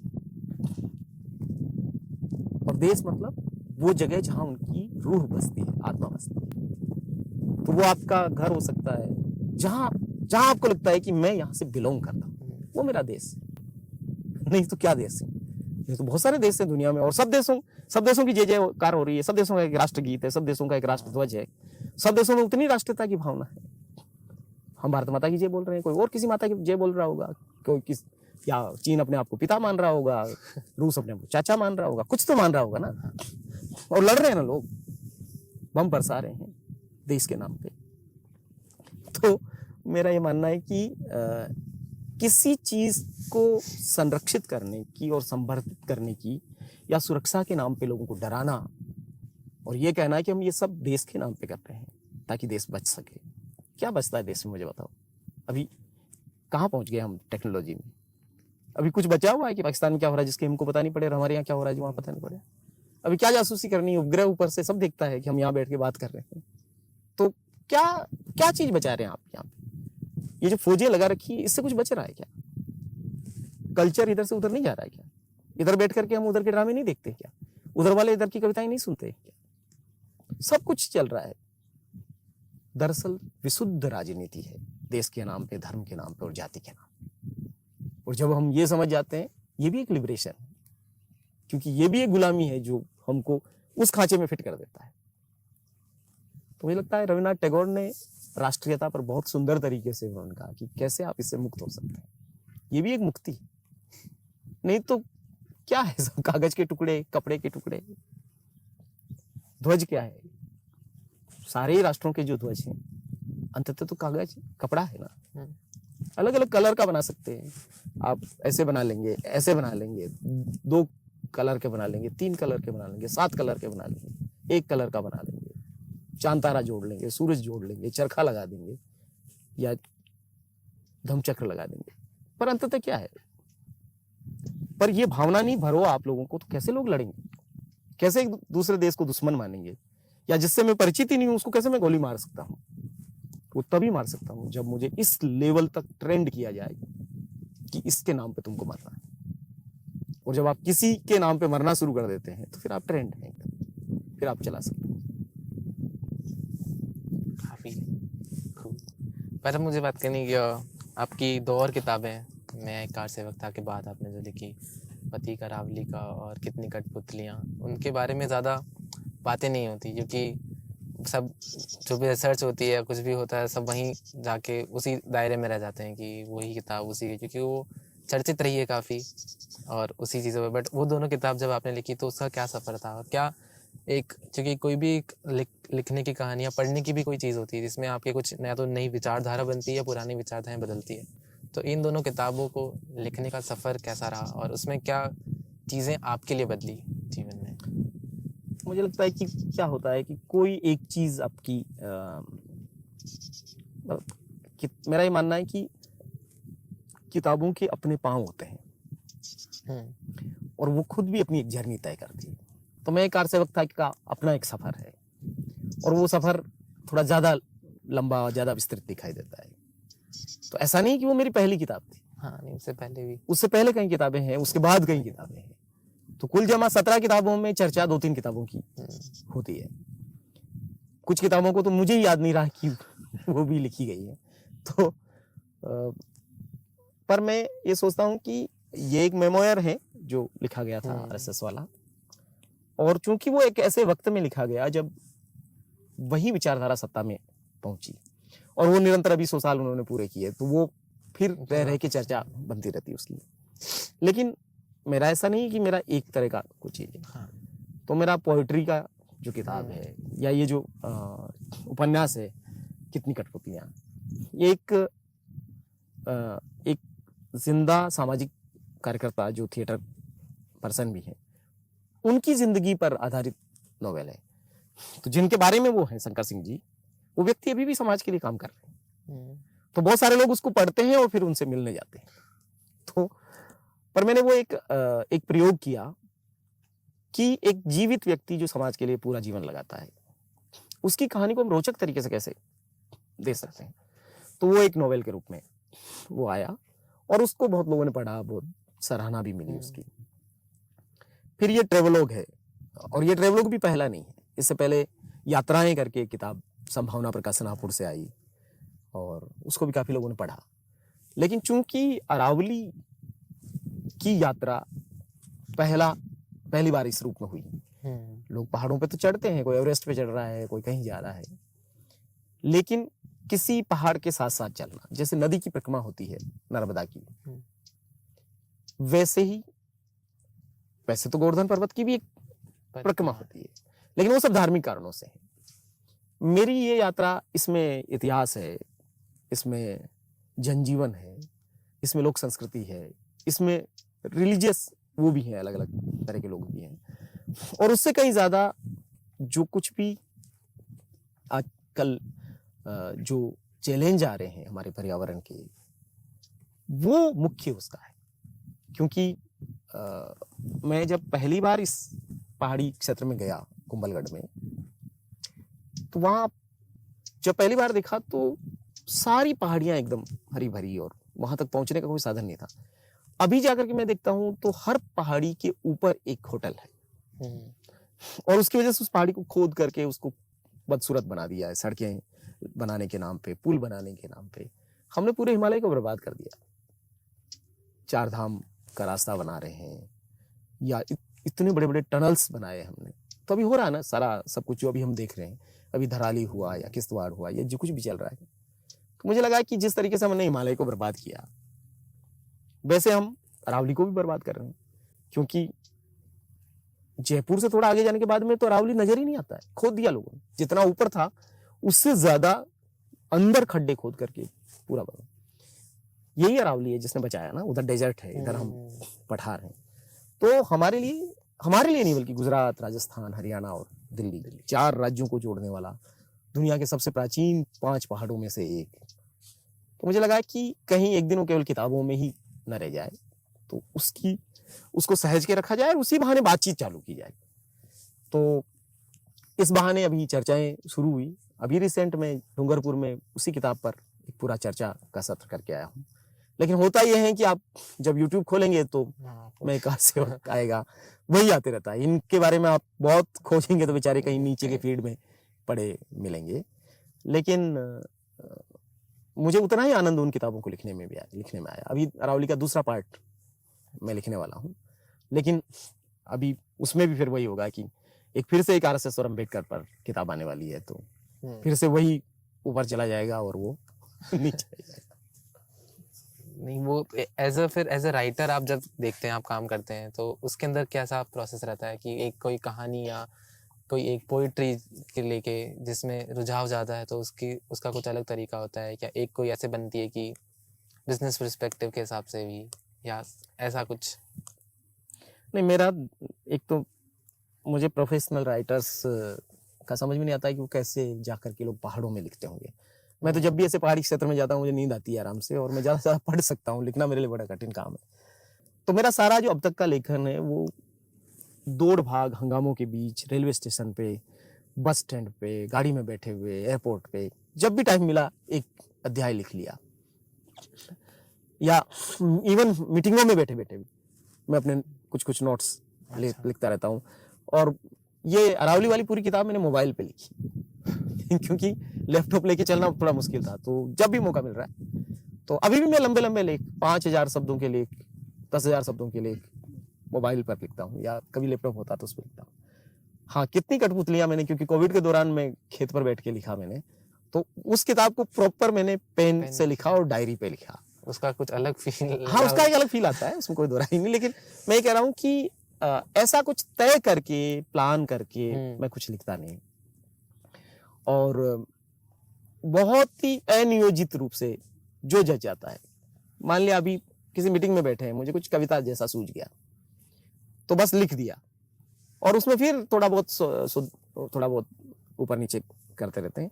आर्टिकल भी मैं एक बार में लिखता हूँ और दूसरी बार फाइनल एडिट करता हूँ। मेरा ऐसा नहीं कि ड्राफ्ट लिखा, देन फिर उसको सुधारने, फिर उसका तीसरा ड्राफ्ट जा रहा है, फिर उसका फाइनल ड्राफ्ट जा रहा है। ऐसा कुछ भी नहीं, बस वो हुआ और खत्म कर देता हूँ मैं तुरंत प्रभाव से। और लिखने का कोई फार्मूला नहीं।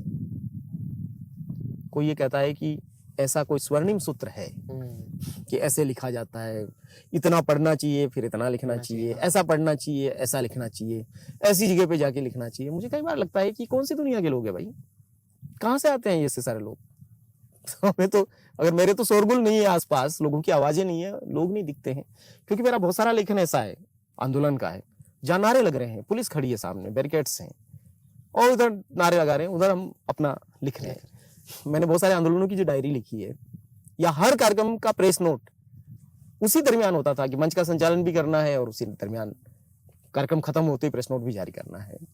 तो क्योंकि हमें प्रिविलेज कभी था ही नहीं, किसी रूप में कोई प्रिविलेज नहीं मिला, तो वो लिटरेचर में भी उसकी जरूरत नहीं है। वहां भी जिंदगी जैसी कठिन जिंदगी हमारी बाकी की रही, लेखन में भी उतनी कठिनता, उतनी दुरूहता, उतनी ही सुगमता की कोई जरूरत नहीं है। और मुझे कई बार लगता है कि हो सकता है कि लोगों का अपना अपना एक अलग तरीका होता होगा सोचने का, लिखने का, पढ़ने का, लेकिन मेरा तो ऐसा है कि मुझे कोई शोरगुल परेशान नहीं करता है। मैं सब परिस्थिति में लिख सकता हूँ, सब परिस्थिति में पढ़ सकता हूँ, और वो अभी तक चल रहा है।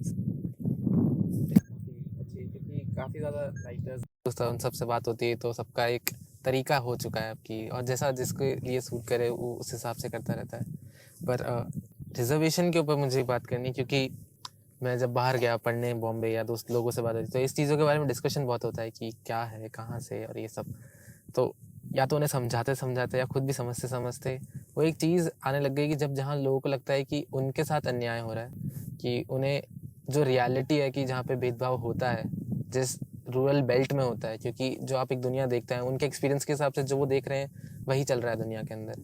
वो उस जगह पे आए नहीं है जहाँ पे ऐसा खुलेआम होता है या जताया जाता है, बताया जाता है, तो उनके लिए कितना इम्पोर्टेंट है। तो रिजर्वेशन को लेके कि आज का जो युवा है, या तो वो उसे उस तरह से देख नहीं पा रहा है कि वो क्यों है और किस लिए जारी किया गया था, और जहाँ उन्हें लग रहा है कि वो एक सिंपैथी कार्ड की तरह प्ले होता है।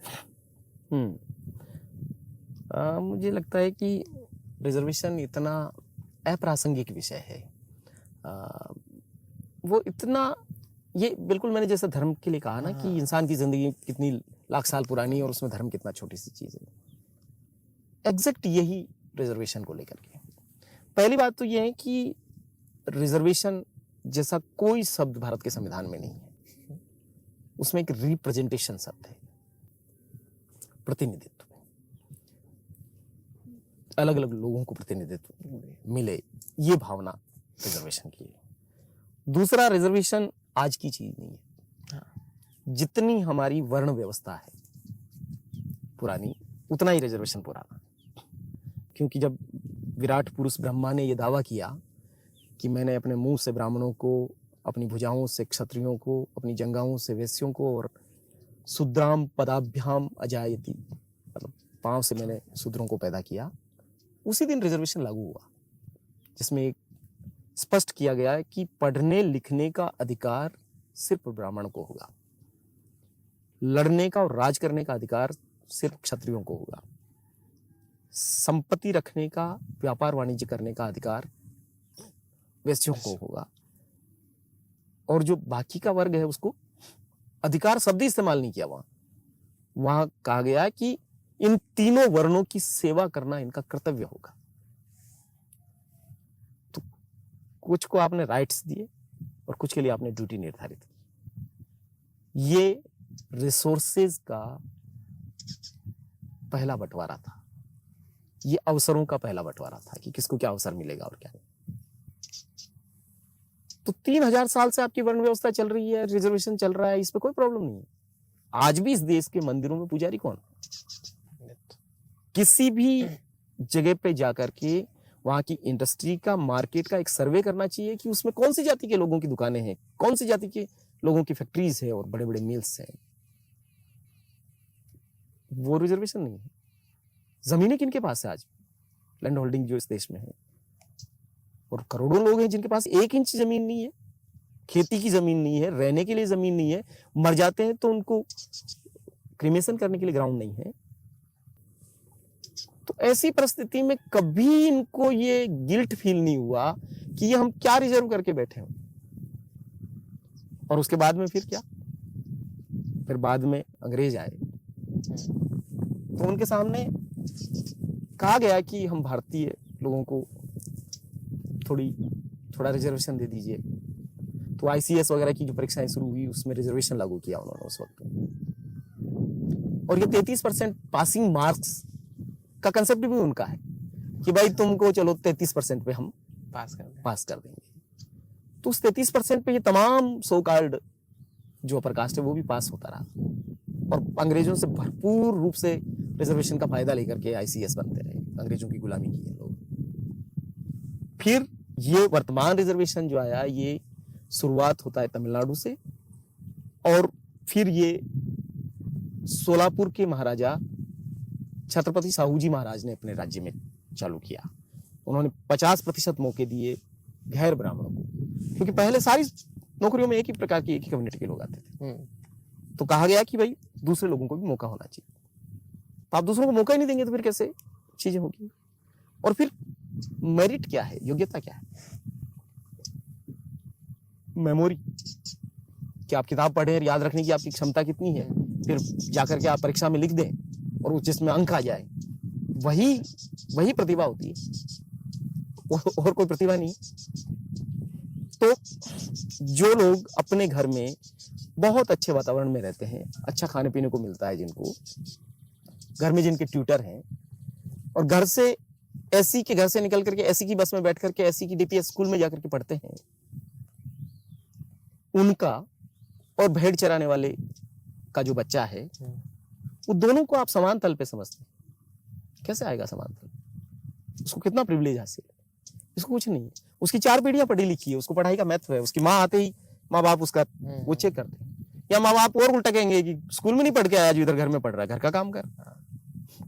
या बच्चे जो खुद से मेहनत करके, कुल्फी बेच के, कुछ और करके, पैसा कमा करके अपनी किताब का और अपनी ड्रेस का जुगाड़ करके पढ़ते हैं, और जिनको खाने को भी ठीक से नहीं मिलता है, जिनके घरों में बिजली नहीं है। कई बच्चे कई किलोमीटर पैदल चल के आते हैं, नदियां पार तैर करके आते हैं। उन बच्चों के बारे में ये कहते हैं कि उनको कोई प्रतिभा नहीं है। मैं कह रहा हूँ कालबेलिया समाज का जो छोटा सा बच्चा है वो चलता हुआ सांप पकड़ सकता है। ये डीपीएस स्कूल के बच्चों से कहिए सांप पकड़ के दिखा, उसकी प्रतिभा नहीं है सांप पकड़ना। वो नटका बच्चा जो एक रस्सी पे एक पांव पे चलता है वो उसकी प्रतिभा नहीं है। एक भील बच्चा जो है बिना अंगूठे के जो तीर चलाता है और निशाने पे लगता है, ये प्रतिभा नहीं है। प्रतिभा केवल किताब पढ़ करके याद रख करके लिखने को और उसमें अंक लाने को प्रतिभा कहते हैं। और दूसरा ये है कि पासिंग मार्क्स तो अभी भी 33 है, उससे नीचे तो कोई पास नहीं होता। अनरिजर्व भी रिजर्व भी सभी को 33% लाना पड़ता है। और फिर जहां सर्वाधिक आलोचना है कि भाई इंजीनियरिंग में, डॉक्टरी में, सब चीजों में, उसमें प्रवेश में रिजर्वेशन है, पास होने में रिजर्वेशन नहीं है। आप केवल एमबीबीएस में पढ़ने के लिए, घुसने के लिए उस कट ऑफ मार्क्स हैं, वहां तो पढ़ना ही पड़ेगा। वो नहीं पढ़ने के, ऐसा नहीं कि आपको निकाल देंगे एमबीबीएस से या आप इंजीनियरिंग बन जाएंगे बिना पढ़े। पढ़ना ही पड़ता है, सबको पढ़ना पड़ता है। तो एक तो ये पूरी प्रतिभा का, योग्यता का, मेरिट और मेरिटोक्रेसी का एकदम फर्जी सिद्धांत है और इसको हम मानने के लिए तैयार नहीं है। ये कोई तय नहीं कर सकता है कि तुम प्रतिभावान हो और हम प्रतिभावान नहीं है। प्रतिभा की पूरी परिभाषा गलत है, हम उसको चैलेंज करते हैं। हमारे यहाँ प्रतिभा दूसरी है। मैंने एक जगह का किस्सा सुना जहाँ पे दिल्ली से आए हुए स्कूल के बच्चे और ब्यावर के पास जवाजा की ग्रामीण स्कूल के बच्चों का एक कंपटीशन हुआ। 2 पेपर बनाए गए। पहले पेपर में जो प्रश्न थे वो मेट्रोपॉलिटन सिटीज की जिंदगी से रिलेटेड थे, तो पिज्जा, बर्गर, ये वो सब। उसका जब रिजल्ट आया तो उस प्रश्न पत्र में गांव के बच्चे सारे फेल हो गए, क्योंकि उन्होंने देखा ही नहीं, वैसी जगह ही नहीं देखी, उनके बारे में सुना ही नहीं, तो वो क्या कर सकते थे। लेकिन दूसरा प्रश्न पत्र जो था वो गांव के स्कूल, गांव की जिंदगी के बारे में था। तो वो खेत में जो औजार होते हैं उनके बारे में था, भेड़ों और गायों की बीमारियों के बारे में था, कुएं से पानी निकालने के यंत्रों के बारे में था। इसमें ग्रामीण बच्चे 100% पास हो गए और वो शहर के बच्चे 100% फेल हो गए। लेकिन क्या इससे प्रतिभा आके कि वो प्रतिभाशाली नहीं है और ये प्रतिभाशाली? तो मेरा ये मानना है कि इस पूरी चीज को अलग तरीके से देखने की जरूरत है। और क्योंकि इस देश में सबका अपना कंट्रीब्यूशन है, केवल कंट्रीब्यूशन उनका नहीं है जो शहरों में रहते हैं, जो मेहनत कर रहा है, ये जो ईंटें बना रहा है उसका कंट्रीब्यूशन है ना। इसी से बड़े बड़े मकान बन रहे हैं जिसमें शहर का व्यक्ति रहता है। तो देश का निर्माण केवल भाषण देने वाले लोग नहीं करते। देश का निर्माण मीडिया के लोग नोएडा में बैठ करके जो बकवास करते हैं उससे नहीं होता है, या हम सोकाल्ड बुद्धिजीवी करते हैं, वही उससे नहीं है। देश का निर्माण चिलचिलाती धूप में, जिसमें हमारी हड्डियां तक कांप वो हो सकती है, पिघल सकती है, उसमें दिन भर जो काम कर रहा है वो भी देश का निर्माण करता है। और एक्चुअली वही देश का निर्माण करता है। हम तो देश का विनाश कर रहे हैं, निर्माण वो कर रहा है। तो उसको जब तक आप श्रम को महत्व नहीं देंगे तब तक आप समझ ही नहीं पाएंगे कि मेहनत कश लोगों की जिंदगी की प्रतिभा कुछ अलग है और उसको बैलेंस पे बिठाना पड़ेगा। और आप वो नहीं बिठाएंगे तो फिर आप कौन सा देश बना रहे? तो वो तय किया हमारे संविधान के निर्माताओं ने कि जो पीछे रह गए हैं वो भी बराबरी पाएंगे। जिनको हजारों साल से देखा भी आना अशुभ माना जाता रहा, जिनको छुआ जाना अपवित्र माना जाता रहा, जिनको जाति के आधार पर भेदभाव किया, आज भी भेदभाव हो रहा है। आज भी किसी के छुआछूत के नाम पे लोग मारे जाते हैं, आज भी घोड़ी पे बैठे। किसी भी गांव में जाकर के देखो क्या हो रहा है। शहरों में मकान किराए लेने जाओ, फिर पता चलता है कि कितने प्रोग्रेसिव लोग हैं। हर प्रकार का शहर में भी है, वो थोड़ा ढुका छुपा है। अभी उधर पूछते हैं कास्ट, लेकिन अंग्रेजी में पूछते हैं, क्या फर्क पड़ जाता है। गाँव का आदमी राजस्थानी में जाति पूछता है, वहाँ वाला अंग्रेजी में पूछता है। पूछ तो तुम जाति रहे हो ना। और जाति के आधार पर सोसाइटीज नहीं है क्या? पूरी कॉलोनी जाति के आधार पे है। एक प्लॉट लेने जाओ तो नहीं मिलेगा उधर फला कम्युनिटी का उसमें वर्चस्व है। मार्केट में दुकान नहीं मिलती है, दुकान लगा दो तो सामान खरीदने नहीं आते हैं इंसान। कोई रेस्टोरेंट खोल के बैठे वाल्मीकि समाज का आदमी, आप गर्व से लिख सकते हैं ना, पवित्र शर्मा भोजनालय, पवित्र चमार भोजनालय खोल दे, खाना खाने आएंगे क्या लोग? तो जब ये परिस्थिति नहीं बदलती है और जाति बनी रहती है, जाति के आधार पे भेदभाव बना रहता है, जाति के आधार पे अत्याचार बना रहता है, वो सब आपको स्वीकार है, लेकिन जाति के आधार पे आरक्षण स्वीकार नहीं। तो मैं तो सिंपल कहता हूं भाई, 2 प्रश्नों के में से मेरा बहुत सिंपल सा जवाब।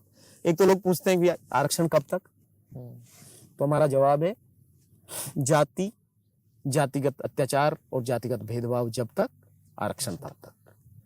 दूसरा, आपको कोई कष्ट है तो जाति के आधार पे आरक्षण है, जाति नींव है ना, तो नींव हटा दो, आरक्षण नीचे गिर जाएगा। ये कैसे संभव है कि बीमारी रखोगे और इलाज नहीं होने दो? मतलब कोविड तो तुम्हें बर्दाश्त है, लेकिन वैक्सीन का विरोध करोगे। हिपोक्रेसी है इस देश के समाज की। ये जो सोकाल्ड अपने आप को सवर्णा समाज कहता है, इसका पाखंड है। उसको मानवता के नाते सोचने का आदत ही नहीं। इसलिए अब पहले किसी और नाम से नफरत करते थे, रिजर्वेशन के नाम पे नफरत करने लगे। अंततः अंदर नफरत है, और नफरत केवल जबान में नहीं है, गले में नहीं है, हार्ट में नहीं है, नफरत नाभि में है। तो हेटर्ड इन द बेली, वहां से ये निकलता है। तो सोचना चाहिए। और ये नफरत जो है उनका नुकसान करेगी, हमारा कोई नुकसान नहीं करने वाली। हमको कोई बहुत फायदा नहीं मिल रहा है रिजर्वेशन से, क्या ही फायदा मिल रहा है? जॉब की अपॉर्चुनिटी नहीं है।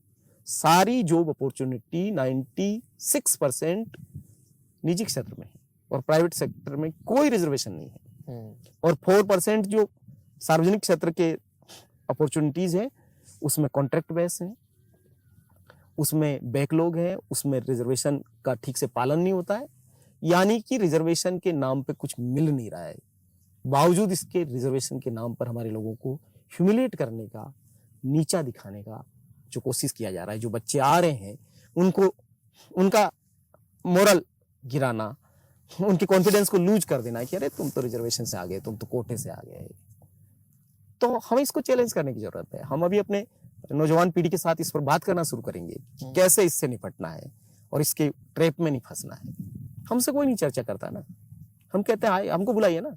एकदम एंटी रिजर्वेशन लोगों से हम संवाद करने के लिए तैयार हैं। हम आपके साथ बात करने के लिए तैयार हैं, आप करिए ना संवाद, फिर हम बताएंगे आपको क्या सारी चीजें। तो एक तो हमको इससे निकलना है, कोई इन्फीरियरिटी लाने की जरूरत नहीं है। और एक जिनको लगता है कि उनके बैंक के लॉकर से निकाल के उन्होंने हमको रिजर्वेशन दे दिया है, ऐसा नहीं है। इस देश को बनाने में हमारा खून पसीना लगा हुआ हमारे पूर्वजों का, और ये हमारा हक है, खैरात नहीं है। और हमारा हक है तो हम लेंगे, उसमें क्या दिक्कत है? तो जिसकी जितनी संख्या है उतना मिलेगा, उसमें क्या प्रॉब्लम है किसी को? बिल्कुल। चंद्रशेखर आज़ाद की जो भीम आर्मी है, उसके ऊपर भी काफ़ी चर्चा रही है कि वायलेंस के ऊपर बहुत चर्चा रही है कि जब एक कम्युनिटी को ऑप्रेस किया जाता है तो उसके बाद जो उनका रिएक्शन होता है वो वायलेंस की तरह से निकलता है। और वो उस वायलेंस की वजह से वो चर्चित भी रहे उस चीज़ के ऊपर कि भीम आर्मी, और वो नारेबाजी और वो गाड़ियों का वो सब कुछ, वो सब उसका पूरा भी काफ़ी कई 2-3 सालों में काफ़ी ज़्यादा नाम आया है। तो उसको कैसे देखते हैं कि आजकल उस महाराष्ट्र के अंदर ज़्यादा या यूपी साइड लोग इरिटेट हो जाते हैं कि ये लोग आ गए, ये वायलेंस कर देंगे, कुछ ऐसा कर देंगे, डर का माहौल बनने लग गया है बाकी सारे लोगों के अंदर। जहाँ तक मुझे ख्याल है कि, और मुझे पता है, भीम आर्मी कहीं पे भी हिंसा में शामिल नहीं रही है, कहीं पे भी, एक भी जगह। हाँ, हमारे लोगों पे जहाँ जहाँ हिंसा हुई है, हाँ, वहाँ हिंसा के विरोध में वो खड़े हैं। भाई ऑपरेशन के बाद जब एक रिएक्शन आता है उसको आप एक, तो आप हिंसा करते ही क्यों हैं कि फिर आपको डरना पड़े कि वो आ गए हैं? और ये पहली बार नहीं है। दलित पैंथर एक बहुत बड़ा मूवमेंट 70 के बाद में महाराष्ट्र में आया, जो कि ब्लैक पैंथर से अमेरिका के आंदोलन से प्रभावित था। और ये प्रतिरोध है, ये रेजिस्टेंस है, ये हिंसा नहीं है। हिंसा हम पे हो रही है वर्षों से। आप किसी भी अनटचेबल कम्युनिटी के व्यक्ति से पूछो कि वो कितना डरा हुआ है। उससे जब पूछा जाता है जाति के नाम पे उसके साथ छुआछूत किया जाता है, और ये सारी हिंसा होती है। और आपका शास्त्र ये कहता है कि वैदिक हिंसा हिंसा न भवती, कि जो वैदिक हिंसा है वो हिंसा ही नहीं है। तुम्हारी हिंसा तो हिंसा नहीं है, तुम्हारी हिंसा हिंसा है, और हमारा प्रतिरोध हिंसा है। ये कैसी सारी चीजें? यानी क्या चाहते हैं वो कि हम हिंसा करें, तुम उसको सहर्ष श्रद्धा पूर्वक स्वीकार कर लो कि बहुत अच्छा किया आपने हम पे हिंसा की। हम नहीं बोलते हैं, हम घर में चुपचाप बैठेंगे। हमारे मतलब ये हालात है। किसी उर्दू शायर ने कहा कि बेकसर चाबुक चलाए बेरहम जल्लाद ने और अस्कों को छलकने की इजाजत तक न दी। मतलब आप हम पे अत्याचार करते हैं और उफ भी नहीं करने देते हैं, और तुम्हारे अत्याचार नहीं, तुम साला जुल्म कर रहे हो, तुम कत्ल करते हो, तुम्हारा चर्चा नहीं होता, और हम आ भी भरते हैं तो पूरा चारों तरफ हम बदनाम हो जाते हैं। तो मुझे लगता है कि समाज को दोबारा सोचना पड़ेगा। हिंसा केवल हथियारों से नहीं होती है, भाषा की भी हिंसा है, इशारों की भी हिंसा है, आप हमारे साथ कैसा व्यवहार करते हैं वो भी हिंसा है, आपने जमीनें सारी हथिया ली वो भी हिंसा है, आप सारे रिसोर्स पे डाका डाल के बैठे हो ये भी हिंसा है। हमारे पास क्या है? मतलब जिसके पास कुछ नहीं है वो कुछ नहीं होने की शिकायत करे और उसको आप कहें कि बहुत हिंसा हो रही है, हमें तो डर का माहौल है। क्यों डर का माहौल है? ये क्यों तुमने इतना इकट्ठा करके बैठे हुए हो तुम, जिसके लुट जाने का डर है? कोई डर का माहौल नहीं होना चाहिए।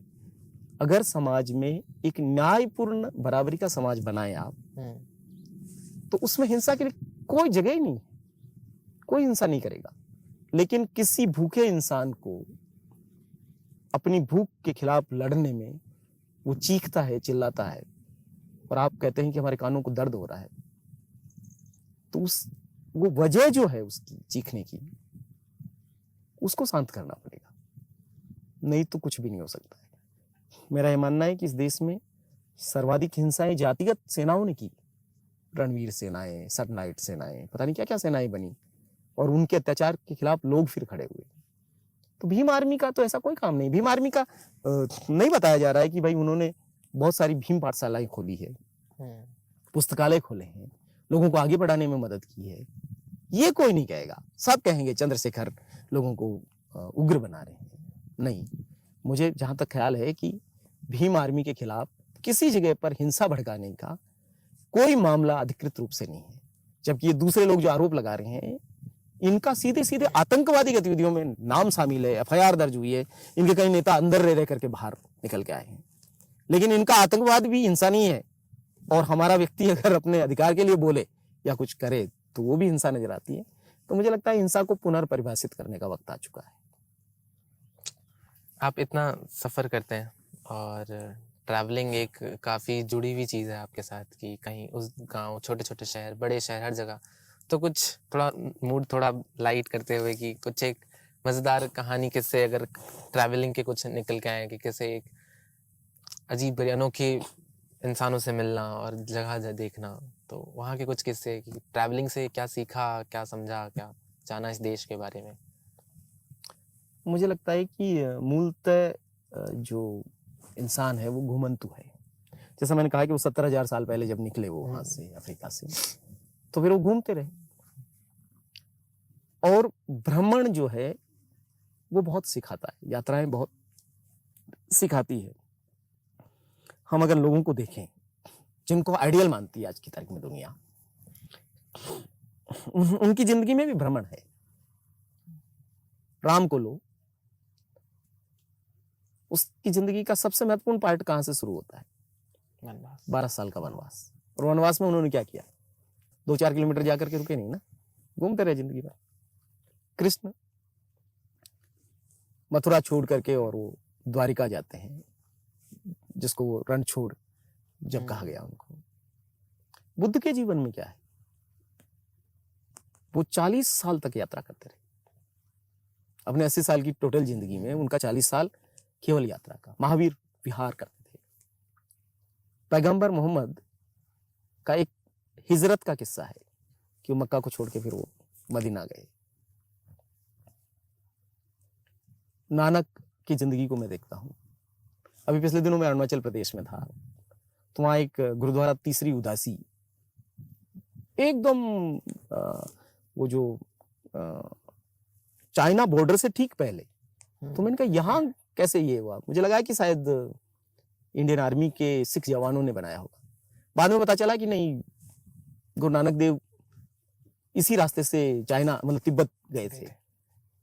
तो उस जमाने में ये किस्सा सुनते हैं कि गुरु नानक देव मर्दाना के साथ मक्का गए थे, इधर गए थे, काबुल गए थे, नीचे कहीं और गए थे। तो आज तो इतना हमारा घूमने फिरने की साधन है, जब कुछ साधन नहीं था, रास्ते इतने विकट थे, लोग लूट लेते थे या जंगली जानवर थे, तब भी लोग चलते थे और घूमते थे। तो भ्रमण बहुत चीजें सिखाता है। बुद्ध का बहुत सुंदर वाक्य है, उन्होंने अपने शिष्यों को कहा, चरत भिक्खवे चारिकम बहुजन सुखाय बहुजन हिताय लोकानुकंपाय। उन्होंने अपने भिक्षुओं को कहा कि भिक्षुओं जाओ और चारिका करो, मतलब चलो। किसके लिए? बहुजन हिताय, बहुत सारे लोगों के हित के लिए, उनके सुख के लिए, और लोकानुकंपाय, लोक के अनुकंपा के लिए। तो मेरा ये मानना है कि यात्राएं खुद के सीखने के लिए, दूसरों को जानने के लिए, और दुनिया को और नजर से, जो मैं किताबों में पढ़ा, अगर मैं इतना सफर नहीं करता तो मेरा उन किताबों का ज्ञान को वेरीफाई करने का काम ही नहीं होता। मैंने इधर पढ़ा कि शायद अंतरजातीय विवाह से कास्ट एनिलेट हो सकती है, लेकिन मैं अररिया में कुछ ऐसे जोड़ों से मिला जो अंतरजातीय विवाह किए थे। उसमें लड़कियों के एक ग्रुप ने मुझे कहा, हमें क्या फर्क पड़ता है, पहले हम पिता की जाति में थी, अब पति की जाति में, तो जाति तो मिटती नहीं उससे। या भूटान के दौरे में मुझे समझ में आया कि कैसे कोई एक देश कबीले और जाति की पूरी चीज से मुक्त हो सकता है। तो मेरा ये मानना है कि यात्राएं नहीं करते हैं आप। मार्क्स ने बहुत सुंदर बात कही कि आप मर जाते हैं जब आप नई किताब नहीं पढ़ते हैं और नई जगह की यात्रा नहीं करते। आप जिंदा नहीं रहते हैं। जिंदा रहने के लिए बहुत जरूरी है कि आप घूमें, नए लोगों से मिले। और गोरकी ने मेरे विश्वविद्यालय लिखा, तो उसमें यूनिवर्सिटीज में आप जितना सीखते हैं ना, उससे कहीं ज्यादा आपको लोग सिखाते हैं जो आप कभी नहीं सीखते।